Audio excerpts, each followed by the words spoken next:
अस्सलाम वालेकुम व्यूअर्स, मैं गुलाम दस्तगीर हूँ। आपको एक अहम तरीन पब्लिक सर्विस मैसेज के हवाले से आगाह करने जा रहे हैं। आप इस मैसेज को गौर से सुनें और इस पर अमल भी करें। फैसलाबाद रेस्क्यू 1122 की जानब से एक रिपोर्ट जारी की गई है जिसमें बताया गया है कि रवां साल गर्मी के सीज़न के दौरान 19 अफराद जो हैं नहर में नहाते हुए बेहतियाती के दौरान उनकी अमवात वाक़या हुई है, जिसमें बच्चे भी शामिल हैं। इस हवाले से ज़िले इंतज़ामिया और 1122 की जानब से इंतबाह जारी किया गया है कि बच्चों को और बाकी शहरियों को नहरों में नहाने से गुरेज़ करना चाहिए और वालिदैन अपने बच्चों को नहरों में नहाने से जो है उनको रोकें। लेकिन इस पाबंदी या इस अखलाकी ज़िम्मेदारी के हवाले से हमने देखा है कि कोई भी बाज नहीं आ रहा और नहरों पर यहाँ पर रख ब्रांच, इसके अलावा राजबा रोड और जो जड़वाला की नहर है वहाँ पर शहरी जो हैं हमें नहाते हुए नज़र आ रहे हैं।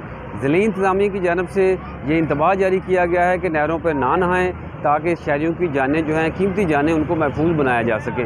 व्यूज़, आप हमारे यूट्यूब चैनल क्राइम डायरी को सब्सक्राइब कर लें ताकि आपको इस तरह की खबरों के अलावा बाकी मालूमात आप तक पहुँचती रहें।